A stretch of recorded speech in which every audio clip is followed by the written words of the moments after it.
217? Random numbers, like I was at a doctor.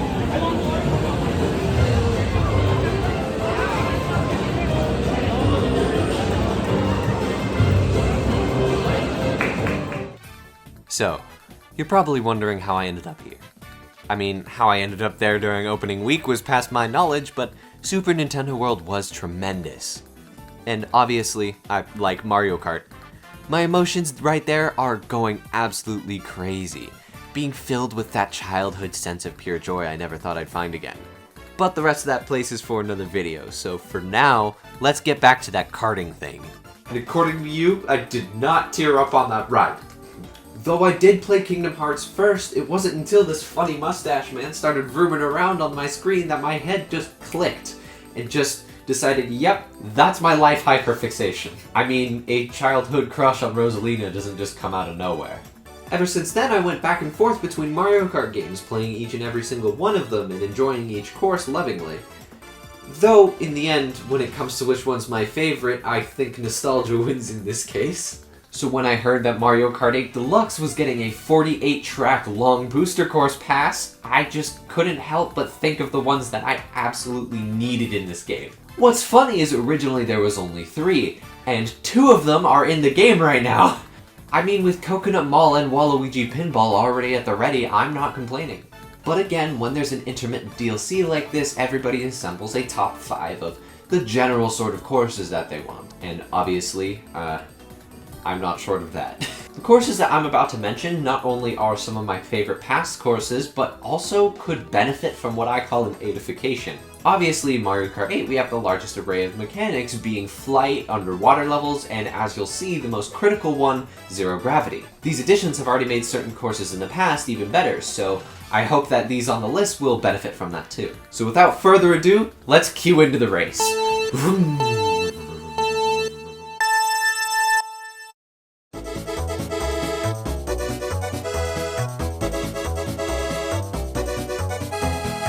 Delfino Square is one of those maps that I 100% want back out of complete nostalgia. I mean, some of the tighter turns annoyed me, but overall I really enjoyed the scenery of this map, and especially the shortcuts. You could take that one bend, you can dip around the pier, and even more, the bridge could definitely work in your favor. Nintendo could easily implement a flight pad right at the top of the bridge when it goes up, making it more engaging to breeze over the field right afterward. The DS created some great maps that, at the time, did not benefit from being on the DS. Especially if you up the graphics enough to match the rest of the Mario Kart 8 tracks, then there's a lot you could do to make it look more beautiful. From the clock tower to the Pianta statue in the middle of the roundabout, this course just feels homely and honest. You just gotta love it.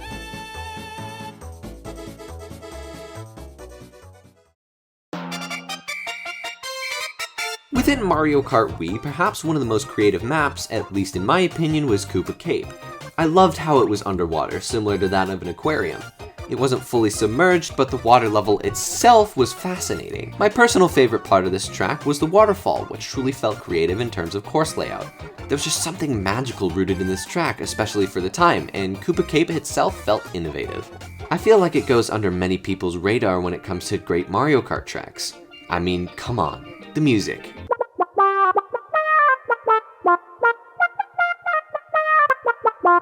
The scenery itself is super cool, and the middle of the pipes provide a slipstream boost that makes the track feel as if you were in the tide itself. I secretly loved seeing behind a waterfall, and the zap traps added a feeling of suspense to the run. Though if they wanted to, Nintendo could import a legitimate underwater portion, though removing the tubes would really take away from the track in my opinion. Even more, we just got the trick ramps back in DK Summit, so it would be really nice to see them return to more maps, including this one. I love the scenery. The moving water of this course made me feel almost at peace, but not too much to remove from the excitement of Mario Kart. It's truly the slipstream that made this feel like an aquarium race, but I have faith that the new system would easily take care of Koopa Cape. And yes, I do just want the music back.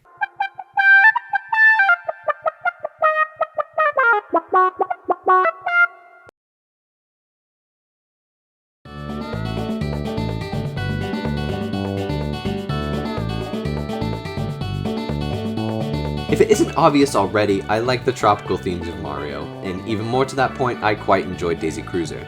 I've seen a few mixed reviews on this map, and especially from my old experience, the shifting tables did get really annoying. Pretty simple solution, and the core reason I put this map at number 3, Make the table section zero gravity!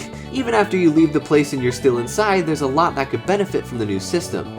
Add a few more obstacles to the underwater section from the 3DS, maybe even dabble a bit in adding boost pads in the middle of the water. I feel like it definitely has potential to be fun. It's not the most impressive map at all, don't get me wrong, but I always enjoyed it because it was just creative.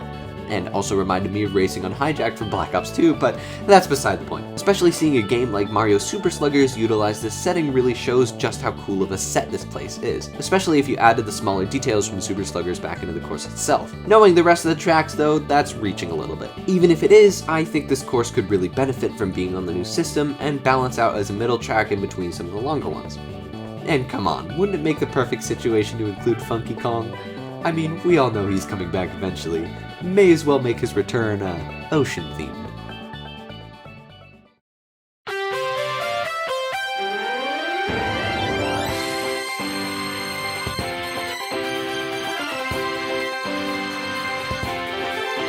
Now this map! As a kid who just got the new Mario Kart on his 3DS and was an avid fan of Wii Sports Resort, I fell in love with Maka Woohoo. Although Woohoo Loop was cool and all, this course itself covered my favorite parts of the island flyover mode, and even more, was genuinely fun and creative. So much so that my foot in the door for speedrunning, that is after Mario Super Sluggers, was this course. So much so that little young me held the #1 fastest time on this map in my state, for about a week. Even though I did lose it very quickly, I was so proud of myself. And I can confidently say, this is the entire reason I want the track back in Mario Kart 8 Deluxe. The scenery is so nostalgic, but taking it from a genuine should-it-return perspective, it would be a little hard considering what Nintendo's trying to go for, especially in the fact that it's a different course every lap. But even so, I think there could be definite implementations that would make the map better. I guess raise the stakes for the second lap by making the cave zero gravity. If you crash into somebody, then you say goodbye, cause you, sir, are definitely falling off the map. Though the real kicker and the reason this track is so memorable is the photo finish. I adored the creativity of flying into the stadium to end off the race, after landing on platforms and going under rock formations. Overall, as much as I want this track back to relieve my young pride, I firmly believe that this was one of the most creative and engaging Mario Kart tracks out there. I mean, come on Nintendo, just bring back Woohoo Island, too many people want it. Now before I go into my #1, and the only track I will firmly say deserves a spot in this booster pass, I want to cover a few honorable mentions. I mean, there's a lot of Mario Kart tracks, so I'm bound to get at least one of these right. Woohoo Loop from the 3DS. You can really see how desperate I am for a Woohoo Island map. Come on Nintendo, indulge us. Bowser's Castle from the Wii. Not to say Mario Kart 8's Bowser's Castle isn't already amazing, or probably the best, but this was my personal favorite rendition. Dino Dino Jungle from the GameCube. Good music, perfect lace-in with Diddy Kong or Funky Kong, and I like how goofy the dinosaur looks. That's really about it. Now, although I firmly stand by my favorite track being Wario's Goldmine, my #2 favorite track needs almost no introduction. I've used the music in a lot of my videos, including the video before this, so it only fits that it gets my #1 spot. Without further ado, ladies and gentlemen, start your engines because it's time for...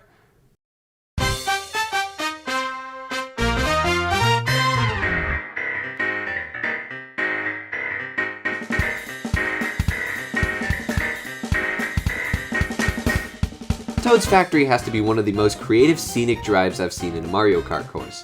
Who knew that the Industrial Evolution would truly take over such a great part of Mario Kart history? I love how seemingly interactive the drive itself is. Not to mention how much of a banger the music is. My favorite part is definitely the conveyor belts leading you into a crusher and then again into a place where you could drift leading you into a big emergency place. Like, come on! The set design itself really screamed personality. Even more so did the boxes, which if you rammed into them head first had a chance to drop an item. Personally, I believe the portion where the track is being built, along with the boxes, could really benefit from zero grav, and the exit from the emergency area could possibly benefit from a glide pad. Overall, there's a lot you could do to make this factory even more lively than it already is, which is why I want it so badly. I feel as if there's not much to say about changing this map, because it's already tremendously dynamic. I don't want to pull too much from the magic of this track by adding too much, but to be able to see this course remastered in high quality, oh, I would kill for it. Out of all the Mario Kart Wii tracks that haven't been remade yet, I truly think Toad's Factory deserves the #1 spot. It's dynamic, challenging, and overall a joy of a course to ride around in. Even the music, music. How I wish this map would come back just for that.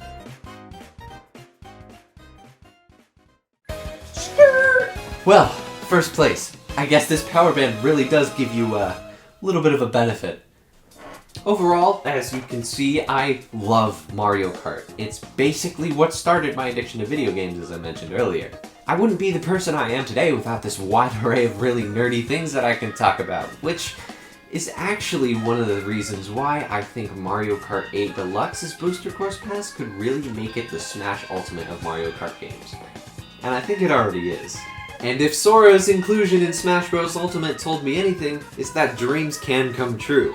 So make sure you keep holding that gas pedal on whatever goal you really want to achieve. And remember, for the best mini turbo, hold it on 2. And I will speak to you guys next time. See ya!